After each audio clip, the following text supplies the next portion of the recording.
I just love the sound of this singing bowl. So beautiful.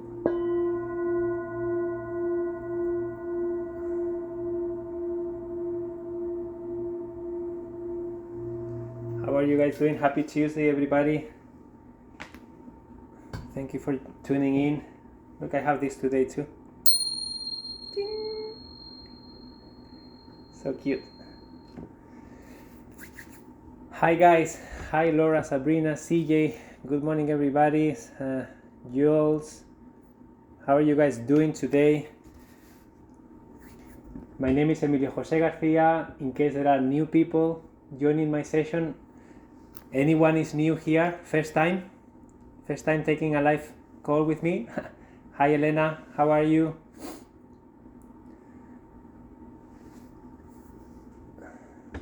So today's live is all about you. It's all about answering any questions you may have. It's about sharing how you guys are doing. So it's a free flow session, I like to call it, because I don't have any schedule for today. Hi Becca. So I don't have any agenda for today, so let's see where this session takes us. I always like that. It's kind of interesting to see where things flow. Some housekeeping I want to do with you before we get started is my workshops are live on Insight Timer. So the first one will be in January and the second one will be in February. So if you go to my profile and then you go to workshops, there is a tab that is called workshops. You can see what they are all about. And then I have included a video explaining a little bit of what we will cover. So if you feel inspired to join that, feel free to join. And then I'm looking forward to seeing you in there. And then what else? My new course is published. I told you already, but in case you are new, how to creating your peaceful and clutter-free home. It's a 30-day course. There are already 330 students in there, and the course Classroom it's engaged. So if you want to declare your home, just join that course, okay? And then what else, guys? What's going on with you? How is your intentional living going? Hi, Polly. What questions do you have for today's session? What would you like to talk about?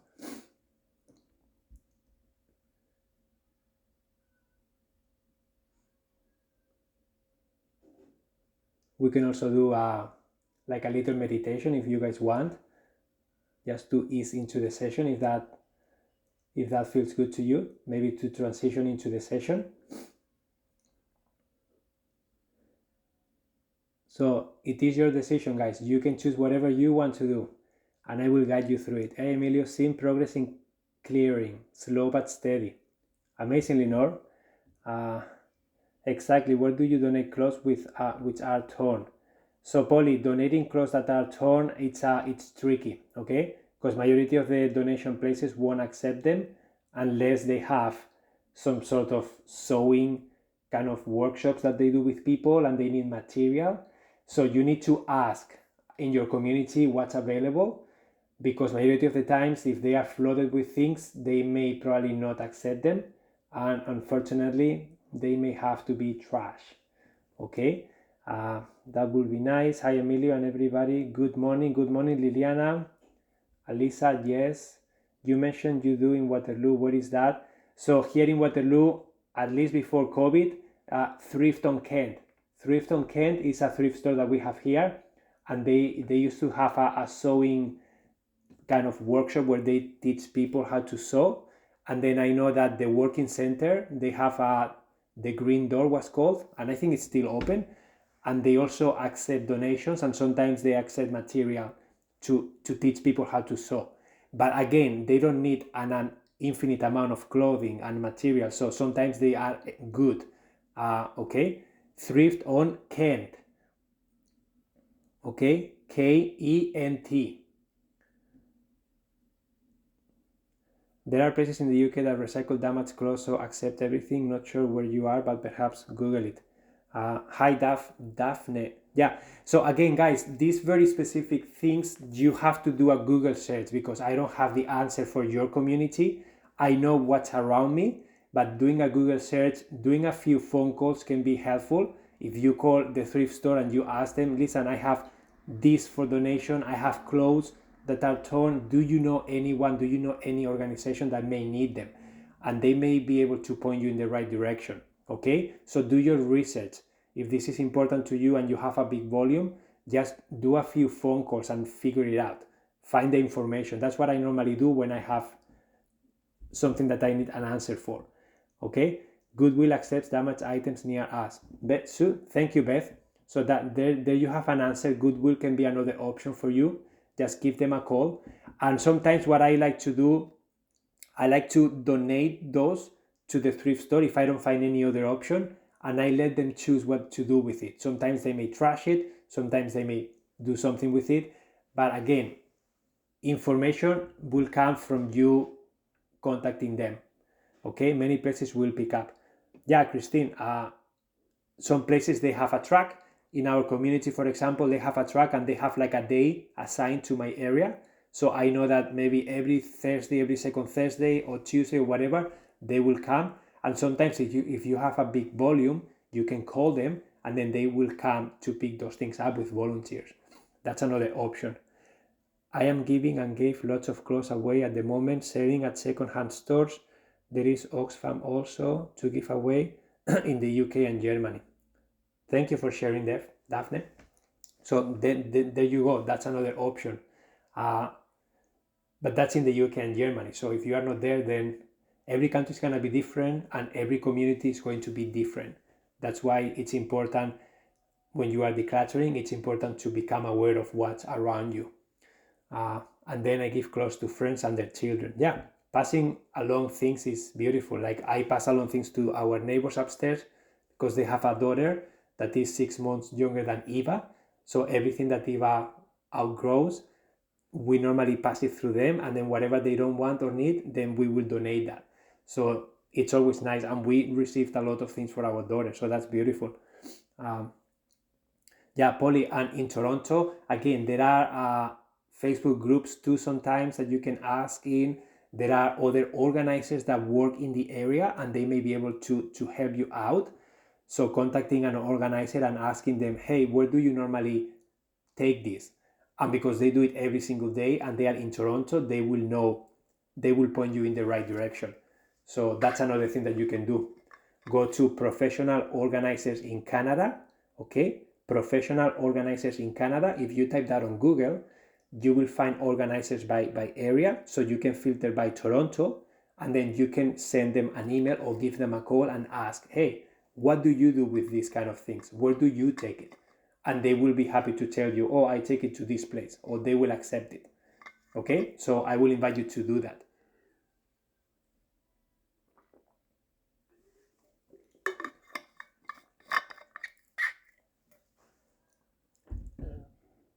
Good morning from New York. I woke up 3 hours ago at 5 a.m., but I'm late because I was writing. Amy, that's great. You were writing. That should be your priority because that's what you really want to do. But welcome to the session. We are just doing a free flow session, okay? So today is all about you. I don't have an agenda. So I just want you guys to share wins, celebrations, challenges that you are facing, questions that you may have, anything that you feel like it, you are welcome to share it. Finalmente me hace muy feliz estar aquí. Thank you for your Spanish. You are amazing, loving your 30-day course. Oh, thank you, Violet. Thank you so much for taking it. I put a lot of love and intention in it, and you guys participated a lot because I shared the outline with you guys and you gave me so many great ideas. So it is the result of your effort too. So thank you for that. Hi, Paula. Yeah. So guys, don't be shy. What's going on? The more you share, the more you ask, the more you will progress in life. You know that, right? The better the questions you ask, the better the answers you will receive. This is like being on Google and you are looking for something specific. The better and more specific the question you type on there, the more refined results you are going to find. So you need to use your brain in the same way, okay? you need to ask yourself really good questions so that you can find really good answers.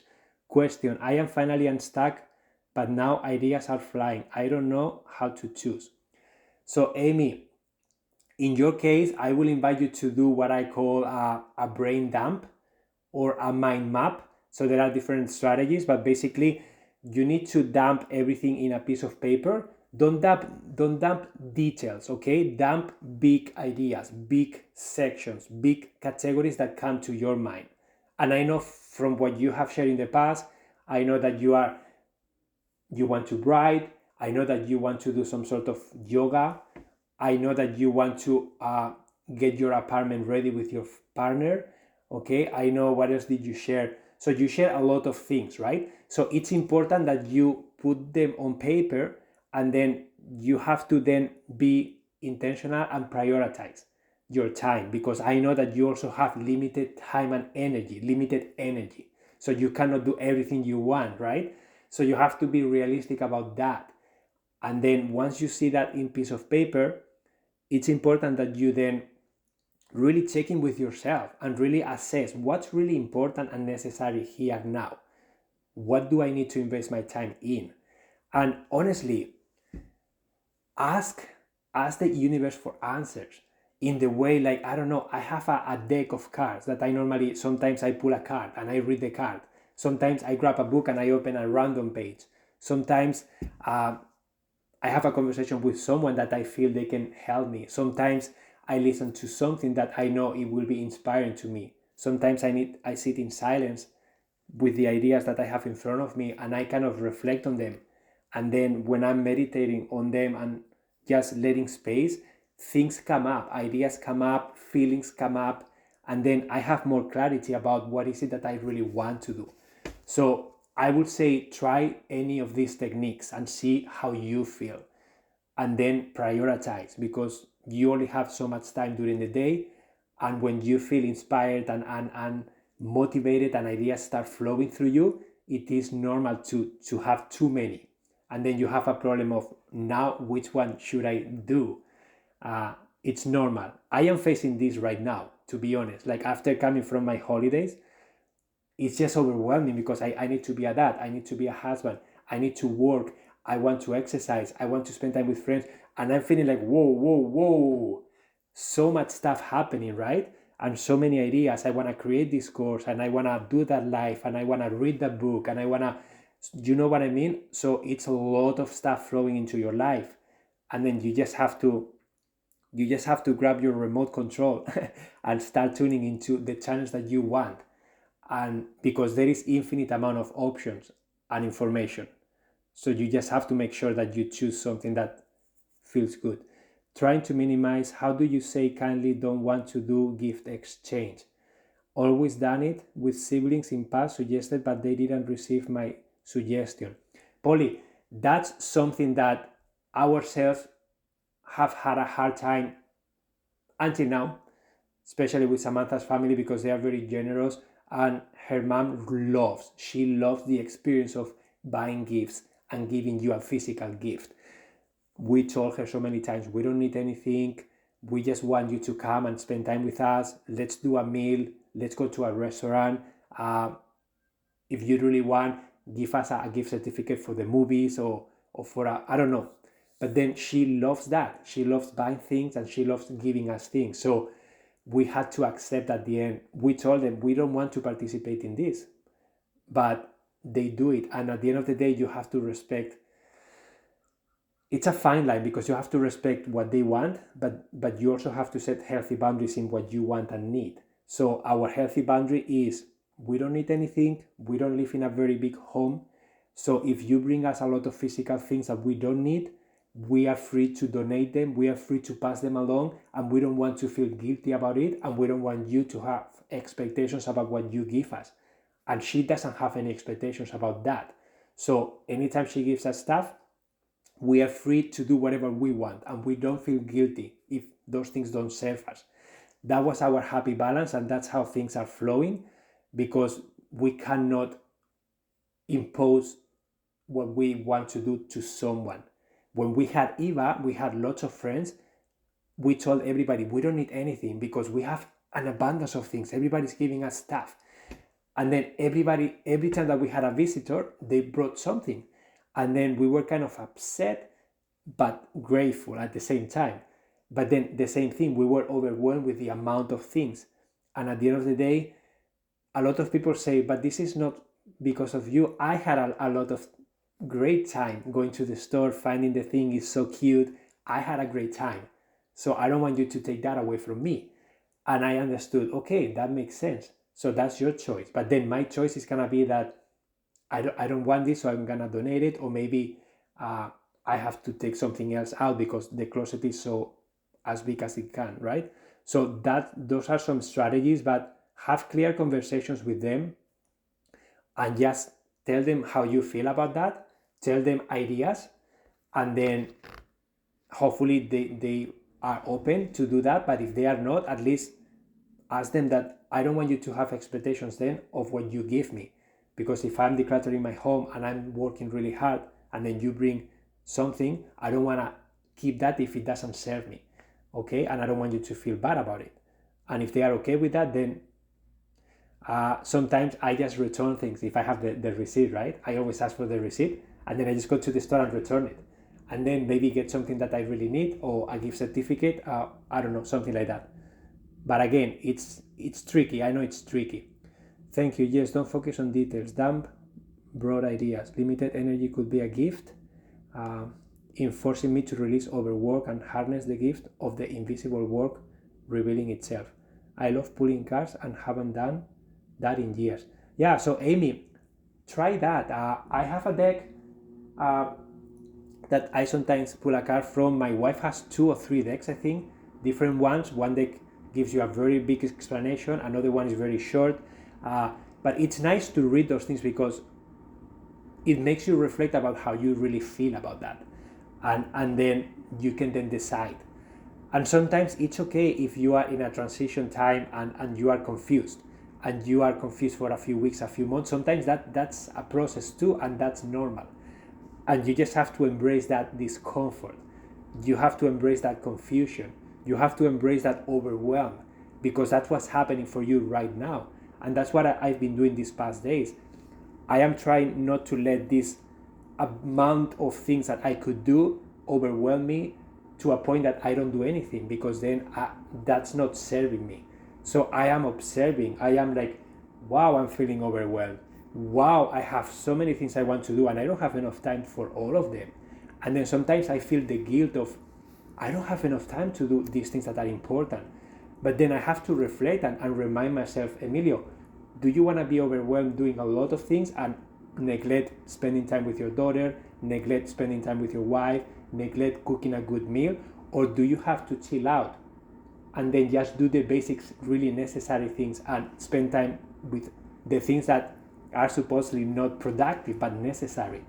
And that's a good practice for me, because I'm always like go, and I need to learn how to be slow. I need to learn how to embrace that.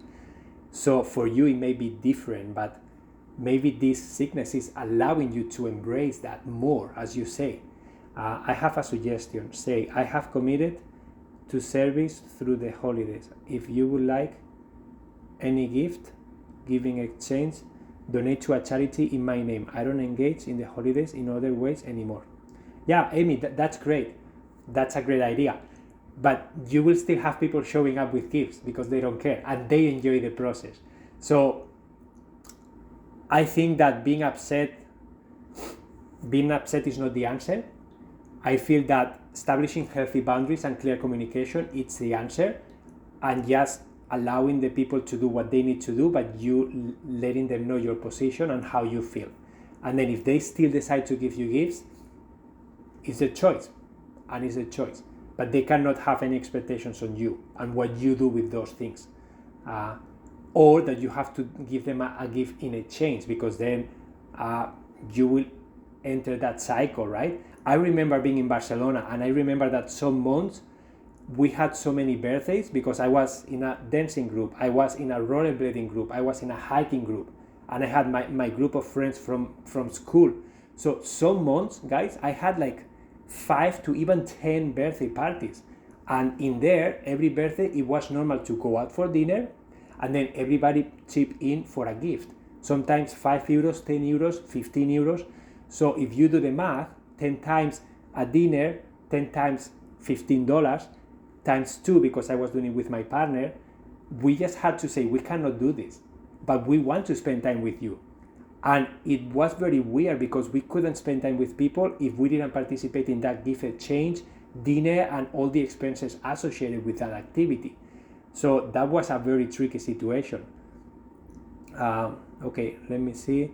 My husband loves to buy us lots of stuff, and I get overwhelmed and feel bad sometimes, but now I found a thrift shop that raises money for a food pantry, and I feel good about donating. Violet, that's great.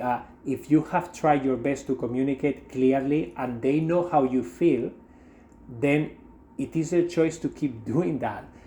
I mean, you cannot force them not to do it. If they bring a gift, I don't think getting upset about it or not letting them in is the answer. But that's a beautiful thing to do. Someone else is going to benefit from that.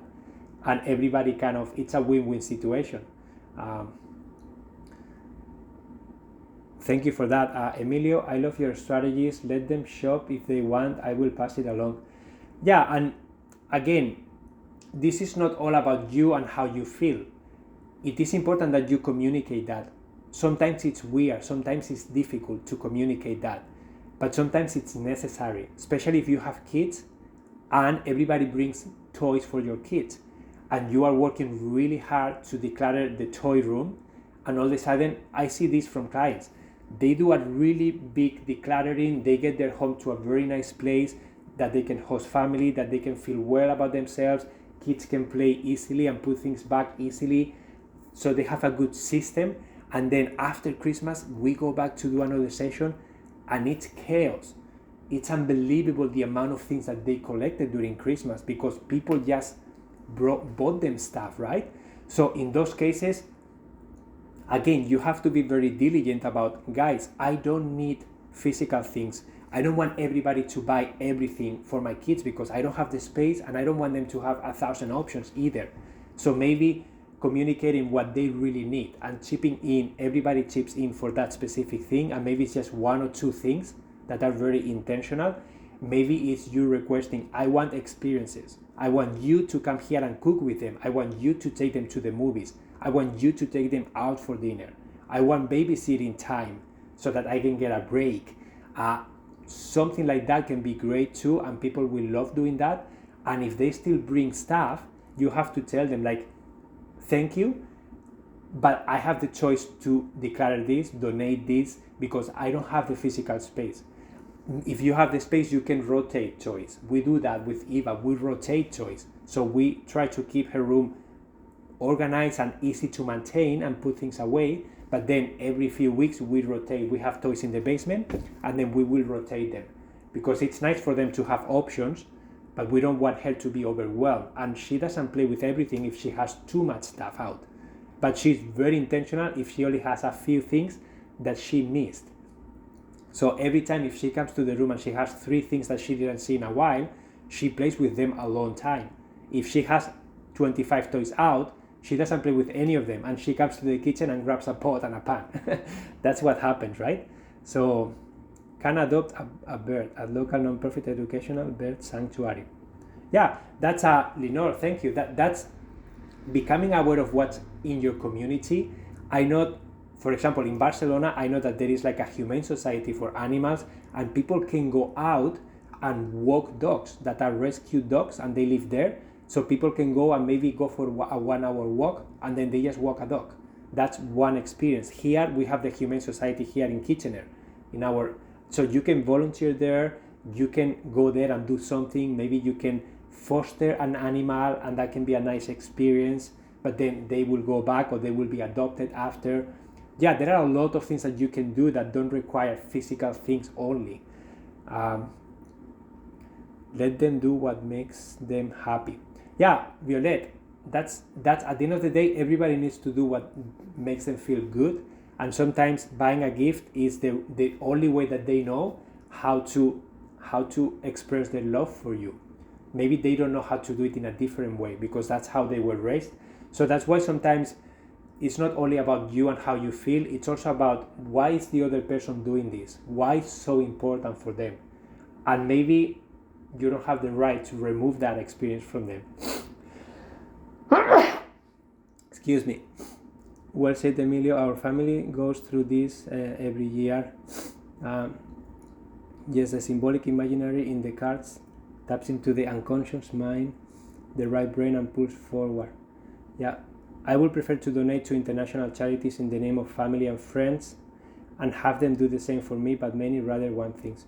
Yeah, so again, this is personal choices, and sometimes people do what they do because they don't know better. They have not been exposed to other things. For example, one year my wife convinced our family to instead of doing gifts, we did like a story exchange.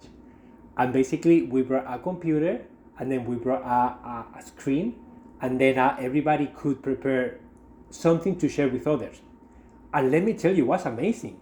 Like some people shared about a trip that they did. A cousin shared the work that she was doing in the lakes, and how like our impact, how our human impact is impacting the levels of the lake, and it was so interesting. She shared PowerPoint like photos and stuff. We learned a lot from it. And then Samantha's brother shared about her video gaming adventure, that he's this role model, that he's like conquisting galaxies and doing stuff with a group of people from all over the world. So we got to tap into that reality that he does sometimes at nighttime. So it was really good and we loved it. We enjoyed it so much. So that's something that you can also explore. Like, why don't you do an experience exchange? And that was so beautiful. Another time we did a TED Talk exchange. So we did a night where everybody will bring an appetizer, and then everybody will pick in advance a TED Talk that is normally between 10 and 15 minutes about random topics. And there were 6 of us. Everybody brought a nice appetizer that we ate, and then we just watched 6 TED Talks, and every TED Talk was about something completely different. And we were amazed at what people chose, because we will never choose that. So that was a very nice and inspiring night that we shared, and we didn't have physical stuff. It was such a gift. This conversation provides palpable relief. Thank you all. Thank you, MU. Why is it providing you palpable relief? Are you feeling different about gifts now? Are you going to take a different approach? I would like if you could share. I'm just curious. This issue is personal, I think, for me with my sister. She's very wealthy. I live on a disability check. She gave me expensive, beautiful gifts for years. I was finally honest and said, it just makes me feel bad about myself because I can't reciprocate. Just give me ideas for your kids under $50 for each child. The first year she ignored it, but now we don't exchange gifts. It's a relief. Yeah, so Amy, this happens many times, right? Some people have the capacity, the financial capacity to provide and to buy very expensive things, and some people don't have that capacity, or they don't want to. So that's why clear communication and boundaries is good, in the sense that expressing how you felt is important. Like, and then you have to do this clearly, okay? This has to be very clear, and you have to ask your sister or whoever is, I would like to have an intentional dialogue with you. There is something that I would like to share with you. And then you just tell that person, listen, every time you buy me an expensive gift, it makes me feel bad because I don't have the finances to reciprocate to you. And because I cannot do that, and I don't know what you are expecting from me, I am uncomfortable. So your gift makes me uncomfortable. And I don't want to feel that way. So what can we do? And then you have a conversation. It is very simple, right? And sometimes it's so difficult to do. But then you let that person the space, without offending them, to brainstorm ideas and to find a happy balance. And you just tell, I don't want you to stop doing what feels good to you, but it doesn't feel good to me right now, and I would like to change this dynamic. So what can we do? And then honestly, you will find something that will feel good for both of you. And if you don't, at least that person knows how you feel, and you are coming from a place of reflection, from a place of love, and you are not attacking the person, you are not being upset, you are not being defensive. You are just being honest and just saying, this is what's coming up for me, and maybe asking permission. Sometimes you cannot do this with specific people because maybe they are not ready to receive or to go deep with you, but sometimes they are. So you can ask, hey, there is something that I would like to share with you. Like, do you think we can have a conversation? And then you can introduce them. Do you want to do an intentional dialogue with me? And then you can explain to them what that means. Because so many people, they have never done it before. And then by you doing this, let me tell you that you are going to expose them to this intentional dialogue technique that they're going to use with other people. And they are going to have the space to then check in with themselves and just feel, why am I giving these gifts? Like, is it necessary? Why am I doing it? And if it feels good, they can keep doing it, but at least you have expressed how you feel, and hopefully you have found a different dynamic with that person. Okay, I know that sometimes it is very difficult to do this and very awkward and weird, but it's also sometimes very difficult not to do it, because then every year you are put in this situation that you just don't feel well. Emilio, my daughter was very specific about what she was saving up for. She was given cash to purchase her laptop computer. It worked well. Amazing, Cecilia, that's great. And again, what we used to do before we said we don't want to do this anymore was they were asking, what do you guys need? And then we would write a letter to Santa with a list. Hey guys, we don't need anything. But if you have to buy something because that's what you love doing, these are the things that I could benefit from. And then I will say, I need a new squash racket. I normally buy them in this shop. So maybe a new squash racket, or if that's too much, a gift certificate towards that shop. Or maybe I need strings for my guitar. Or maybe I need a new water bottle. Or I don't know. And then you are intentional. And with kids, it's also important to ask them, what do you want? And then you start making them intentional. They have to choose one thing. They cannot have everything. They have to choose one thing. So they will do their research, they will think about it, and then they will select one thing, and then the family comes together, they chip in, and they get that one thing. That's really beautiful, Cecilia.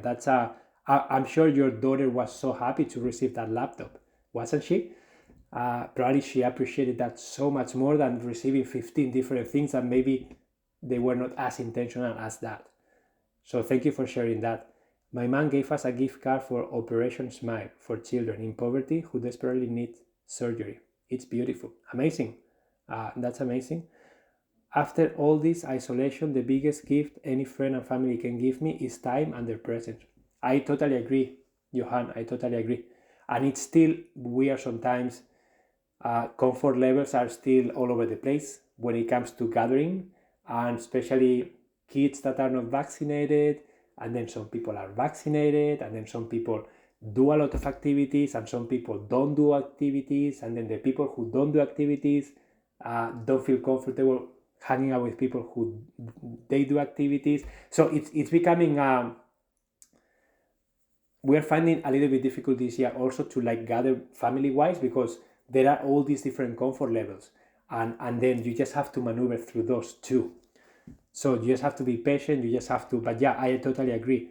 Spending time and presence with family, playing board games, enjoying food together, watching movies together, going for walks together, that's beautiful. And that doesn't require anything, right? Just your time. It is helping me to think about how I express my feelings around the holidays. Mostly I have just avoided contact, the opposite of loving connection. We'll try the TED Talk potluck this year. Amazing, Emu. I loved it. And again, it doesn't have to be a TED Talk if that's something that people don't understand or don't want to do. It can be a board games night. It can be a pasta competition. Everybody cooks a kind of pasta. Or maybe you ask people, what do you normally like cooking? And maybe if they all say pizza, maybe it's a pizza competition and everybody gets to make one pizza with different flavors. And you know what I mean? Like, you can make this fun. You can make this just playful with whatever you have. Sometimes it's just watching a movie and say, okay, let's all get together and watch a movie that we all love. And then you just gather there under a blanket and then a hot chocolate and you just watch a movie. The goal is to spend time together and have fun and relax. And sometimes watching a movie is so relaxing because you don't have to engage. You are just relaxing, sitting, watching. Um, so gift of presents, DVD from library, popcorn, enjoy with family. Yeah, we use the library all the time. They even have board games now. So instead of us having a full shelf of board games, we just go there, grab a game, play a couple weeks, return the game, get another one, and when we love a game, we will buy it. But yeah, it's wonderful.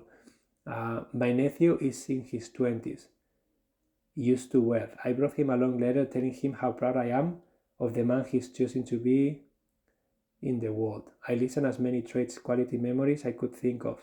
He left me 3 voicemails expressing how it was better than any gift he other got. That's great, Amy. Then I did this for my sister and brother-in-law. He and I had a heart-to-heart, and he told me it meant more to him than any gift he got from everyone. Yeah, it relieved my guilt and shame for not having money to give.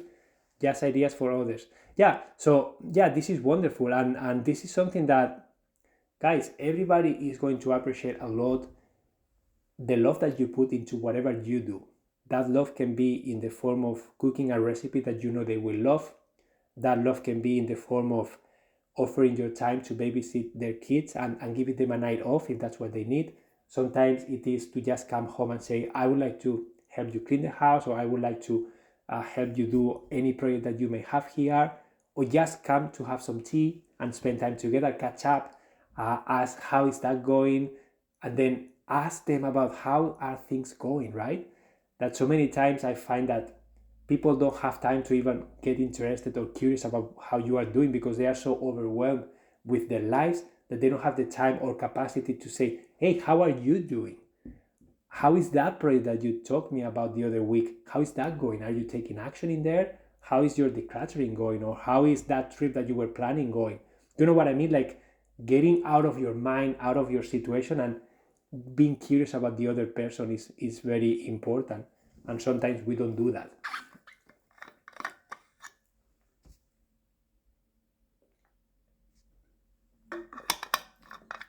Yeah, this is a very nice topic because it's Christmas is approaching, and this is something that we are going to experience, right? Uh, so what about in families where there are mental health issues, division, or even a bit of hostility, lack of openness? T, that can be very challenging, and my background is when I was 13 years old, my sister developed schizophrenia. She was 1 year older than me, so when she was 14 she developed schizophrenia, and then a couple of years later my dad developed bipolar.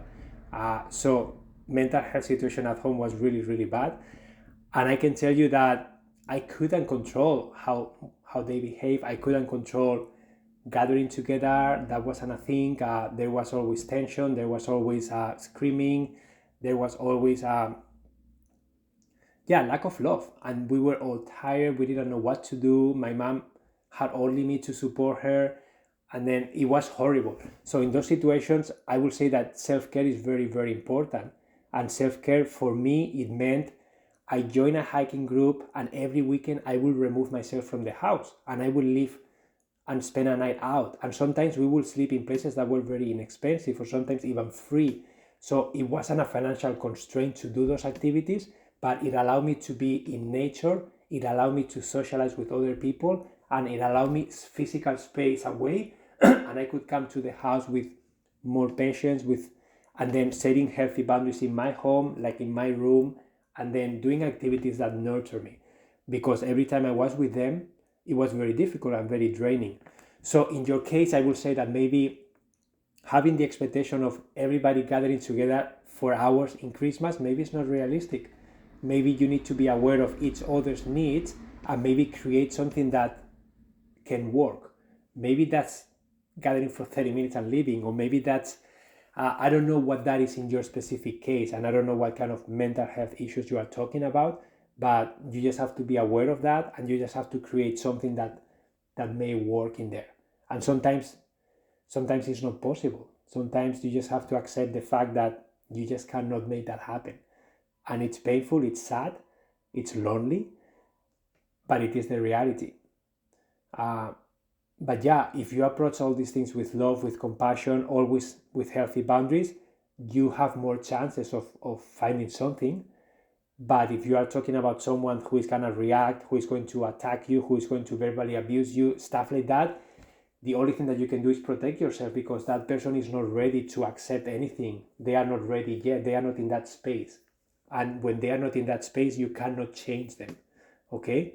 I don't know if this is helping, but I know that must be very, very difficult. I think, okay, let me see. So Catherine says, in my 3-generation family of 10 people in 4 locations, we have been using wish lists. My son created Google Docs for each person, intending each person to post their wishes. And sometimes they're, please don't give me stuff. Amazing. When we choose a gift from the list, we cross it off so it won't be duplicated. We try to include a wide range of prices and increasingly desired experiences and homemade items. That's an amazing way of doing it, Catherine. And with the digital world that we all live, everybody's very familiar with this. And that's wonderful because it's so intentional. Everybody can participate clearly, and then there are no duplicates, and everybody knows. And if you have kids, you can put in that list, my kid wants this, and I want everybody to chip into this, and that's it. So you can create the boundaries that you need and work for your family. And you can even create a note that says, I am decluttering really hard, and I don't want any physical things because I am working really hard and I'm paying someone to help me.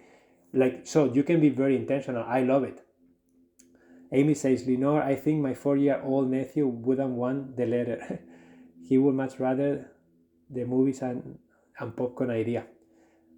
I'm sorry to hear that. Relate, yes, my kids have bad feelings due to my ex behavior on holidays past. Definitely not realistic. Happy to let it go. One holds on, one doesn't. Yeah, so T, sometimes I find this very helpful with my family. And I find that when I'm home, the dynamics that happen at home are so weird and established and difficult to move and change. And everybody has their role. And it's just my dad is in the living room watching TV and my sister is in the kitchen making. And then no one can go into the kitchen because she's cooking and it bothers her. And then my dad is watching TV with the window closed and everything is dark. And then if I open the window, he gets upset. So I found that when I try to do something, if I remove them from their environment and I put them in a different location, aka going to a restaurant, bringing them to a friend's home, renting an Airbnb for the night and going there, I find that it's so different. I find that everybody's kind of like out of their habitat.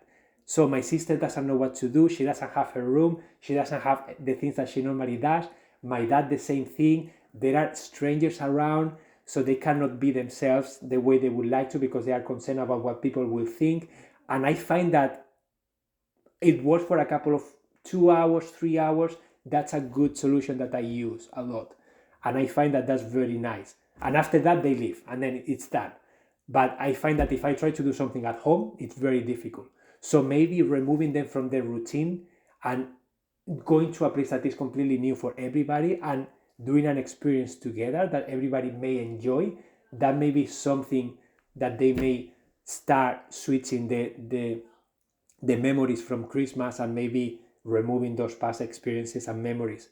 Just an idea. I don't know if you guys resonate with this, but it did work for me. It still does work for me. When we go to Spain, as a family, we don't stay with them in their home. We normally get our own place. And then they come to visit us because we find that if we go to their home and we stay there, we are sucked into their routine, we are sucked into their dynamics, and it's so difficult to change that. But if we have our own place, then we dictate what we want and they are a part of that. And that normally works better for short amount of time. So just an idea. He could choose the film or book. T, for 4 years, I didn't attend events for the same reasons.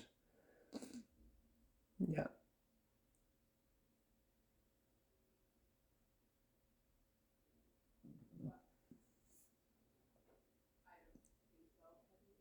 So much work. Yeah.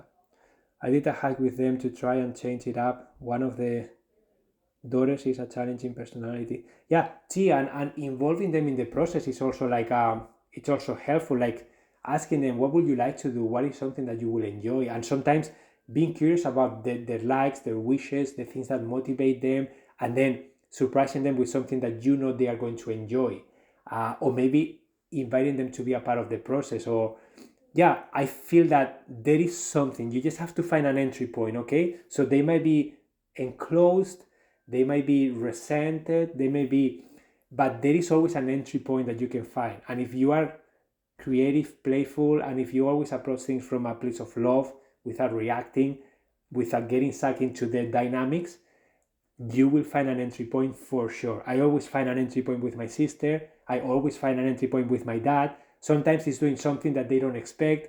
My dad sometimes gets in these moods, and then I just say, "Oh, Daddy, I just love you so much," and I give him a hug and start kissing him. And what do you think he does? He automatically gets out of the dynamic, and then he starts laughing, saying, "Give me alone!" Ah! Because he's expecting me to get upset. He's expecting me to like start this argument, right? But I don't. It's like, no, I don't need to argue with you. You are my dad. I love you anyways. Even if you are cranky, I will love you anyways. I will spend less time with you for sure, but I will still love you. And this is your choice, but it's not affecting me. So being playful sometimes it's what changes the game. Being playful, being loving, and don't letting their feelings, their emotions affect you too. So don't get dragged into what they are feeling, because that's what they don't need. They don't need you to go there. They need you to be someone else, something else that they can look forward. I don't know if this is resonating with you guys, but again, try ideas until something works. Question for Emilio and all of you. Now with COVID, there is an expectation to attend Zoom holiday events with family. It is harder to say I'm not going to attend, but the last gathering was painful and draining for me. How do I set boundaries with this? It's just unhealthy for me and a lot of dysfunction on both sides. I just can't do it. So Amy, why can't you do it? The another idea, if you like, I don't want to. Why are you feeling drained? Like, what is it about the Zoom meeting that is making you feel drained? Is it sitting down in front of the computer? Is it having too many people in the screen that overwhelms you? Is it that it disrupts your life and it takes too much time? Like, what frustrates you from the experience? Just be specific, and then I can try and give you ideas. Yes, Emilio, wow, definitely less time. Sure, Amy, definitely triggers everyone. Agreed. I am the leader. Yes, humor does help, absolutely. Yeah, Tia, I know how hard it can be sometimes, especially if you are in that dynamic. You are just tired, you are just lacking patience, you are just not, you just don't have the capacity to even be playful, right? Because you are so drained. So that's why in those scenarios, the first thing that you should do and you can benefit from is self-care, self-time for yourself. In whatever form that can be done in your case, receiving as much help as you can to open up time to do that self-care, because when you do that self-care, you're going to come back and you're going to see the situation with different eyes. You're going to be more compassionate, you're going to love yourself more, you're going to be more patient, and you're going to have more ideas. You're going to be more creative. If you don't have time for self-care and you are drained, and you never have time to recharge your cup, it's very difficult. And I know this from experience. If I didn't do self-care, I will not be patient. I will not be able to do that tactic with my dad, because it wouldn't come out like that. I would be so frustrated. That will be my face. Fuck! Shut up! Leave me alone. That's what I will do. But when I do self-care, I just feel like, okay, I understand what's happening. I understand why he's doing this, and I just don't need to engage. And I know if I don't engage, he will not get what he needs, and then he's gonna try something different. On Zoom, come, play games, scavenger, hand bingo. So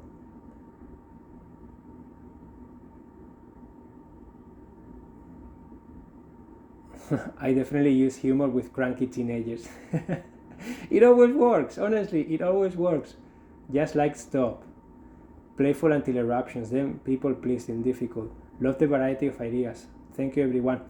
Do you know something that we started doing, my wife and I, since we are in this couples program? And then one tactic that they invite us to do is to have a tantrum. They say, you have 1 minute, can do a tantrum. And we say, what? So Samantha was upset the other day and said, I want a tantrum, Emilio. So she needs to ask for permission. So she said, I want to have a tantrum right now.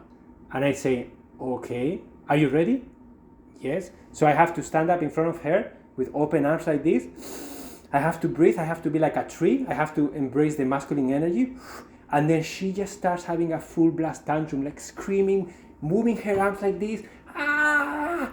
1 full minute. And I was like, whoa. And then after that, she felt so good. And then she explained why she was having the tantrum, right? And my only job is to receive. I don't have to do anything. I don't have to fix anything. I just have to let her, allow the space for her to express and move that energy. Try that. Maybe that works. Can suggest to Zoom attendees in advance to bring something to the Zoom, like a story from a past family gathering or something. Yeah, so it seems that regarding Zoom gathering, I can do it because they gossip about me. They don't believe me that I am ill. Matthew's mother is rude. They are fundamentalist Christians and do all this Bible stuff. Voted for Trump, racist humor, and don't think they are racist. I just feel beaten up. I have thin skin. Okay, so Amy, and everybody is sharing here very good resources here about what to do in Zoom meetings. You need to set an intention, right? When you are meeting on a Zoom, why are you meeting? What's the intention behind the meeting? And it's nice to have an intention because that way you can also establish the length of it. You can also you can create a healthy boundary that you can participate, but in the form that you feel well. So maybe that's when, okay, I can only do half an hour and I would like to do an activity because if not, I just feel tired.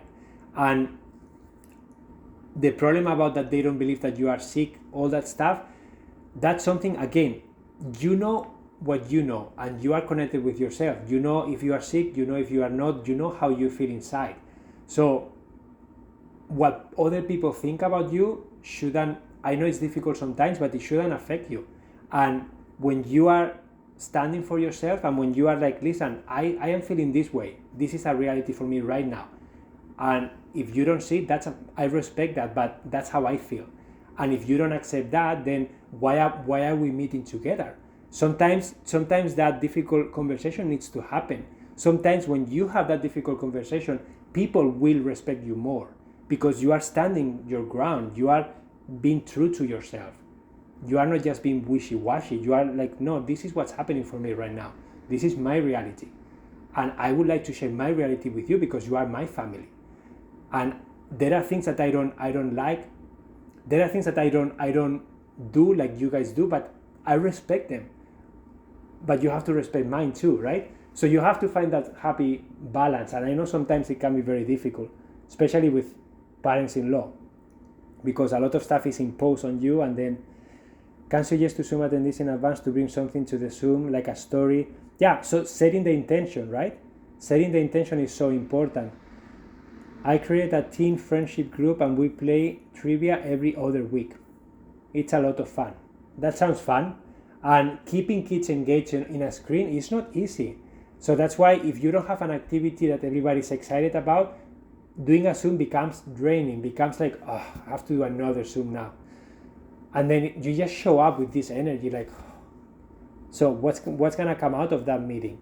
But if there is something fun, if maybe you are waiting for a story that someone is gonna tell that you are curious about, or there is a game involved, or someone is gonna show you something in their home that is exciting. So if you set the intention somehow, then that's what's gonna be nice. You can also do a Zoom call while you are cooking, while you are doing laundry, while you are doing something in your home, so that you are not just doing a Zoom call. You are cooking dinner or cooking meals for the freezer, and you are at the same time doing a Zoom. So that way you are not dedicating time just for the Zoom. You are being proactive and doing something else. So I don't know if that helps, but thank you for all the ideas, guys. Like the idea of checking in with each person. 2 years ago, the entire Christmas Zoom was focused on 2 children. Yeah, and sometimes, guys, when there is a Zoom that is very big, it's very difficult to do that. unless there is a facilitator and they say, okay, now it's your turn, now it's your turn, it's very easy that normally there is 1 or 2 people that will monopolize the conversation because they are very outgoing, and there are the people who normally don't talk much, they will just be in the background because they will not participate. So sometimes doing smaller meetings is more meaningful than doing a big one. Okay?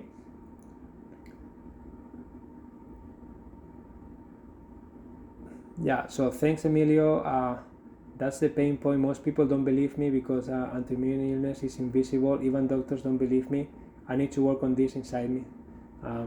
That's the real issue. Thank you. Yeah, so Amy, if that's your reality, you just can't let people tell you something and then you will feel affected about that, because that's something else on top of what you already are experiencing. So you need to own yourself, and you need to stand ground, and you need to be honest, and you need to say, this is my reality, this is how I feel. And if you think it's not real, okay, that's fine. You can feel whatever you want, but this is real for me. And that's it.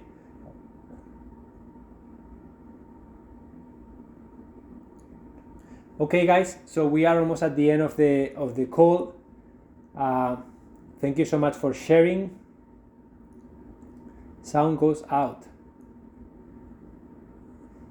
Okay, I hope you guys can hear me. Like the scavenger hunt on Zoom idea. Hide. Sound goes out. Amy, put your oxygen mask on first. Yeah, Lenore, thank you. Yeah, that's exactly. Take care of yourself first, and don't place so much energy and so much attention to what other people are saying, doing, because you have to be inside of you more. You have to be in your temple. You have to nurture yourself, and then hopefully they will start seeing that, no, you are doing what you need to be doing right now. I buy present for myself. That's funny. Okay, guys, next Thursday, thank you for the ideas, really appreciated them. Next Thursday, we're gonna be talking about sleeping, okay? And we're gonna be talking about sleeping because that's something that my wife and I went through a stage a couple years ago, and we are still kind of figuring things out. But we tried many different strategies, like having different rooms, having different mattresses, having different covers. I don't know, we try a lot of things, and one of the funny things that happen is that no one really talks about this. But when we started sharing what we were going through, when we started to be honest with people about, we are frustrated with each other when we sleep, because I steal Samantha's blankets, and Samantha is always super cold, so she puts 1,000 blankets, and then I'm sweating like a chicken, like sweating a lot, and I can't sleep.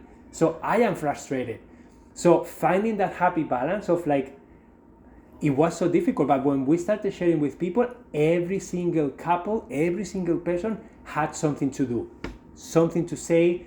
They had strategies that they were implementing for years. So it was so interesting. And we opened the door for a lot of people to start sharing about what they are doing. So I want to talk about that topic because I think intentional living, minimalism, organization, self-care, if you don't get a good night's sleep, nothing else matters, guys. At least for me, I am so cranky, so tired, and I don't have energy to be playful, to do anything. So that's why I find it's very, very important, sleeping. So if you want to join on Thursday, that's what we're going to be talking about. Okay? Amazing. I am a high maintenance sleeper. Thank you, Miriam, everyone. Several issues were covered by the other questions. Sending love to all. Yeah. Thank you guys so much for being here today. I always love seeing you. I will see you on Thursday. Okay? We bought sheets where you can control heat on one side and cold on the other. Yeah. Amy, that's one of the things that we tried. And one of our friends, we went to visit them in Kingston, and they say, come. So we went to the room, and they had a king-size bed. Apparently, what was a king-size bed? And then they opened the sheet, the top sheet, and guess what was underneath? Two twin beds with different covers, different duvets, but then they covered it with the king-size sheet on top, and no one could tell, but they had two separate beds. And I was like, oh my God, how long have you been doing this for? And they said, years. And another friends, they were sleeping, one on the attic and another one in the basement for years. And it's like, why no one talks about this? Because we are embarrassed, because it's kind of like weird, because it feels that if you don't sleep together with your partner, you don't love each other, or your marriage is over. And it's so not true at all. So yeah, we will be discussing about that sleeping on Thursday, okay? So I hope to see you there. Okay, guys, have a wonderful rest of your day. Okay, I love to see the connections that are happening in the chat, so that's awesome. This community is getting stronger. Amazing. Thank you, Amy. You are amazing too. Always sharing so much. Who made those sleep rules, right? Yeah, exactly. You will discover how those rules are so different in other countries. Like, because we were to Sweden, and you will see in Sweden, we rented a place, and they didn't have double beds anywhere. They were all twin beds put together or separated, and everybody sleeps separated. That's the thing, right? So it's so interesting. We will discover those things on Thursday. Okay, guys, have a good day. I have to go now. Adios.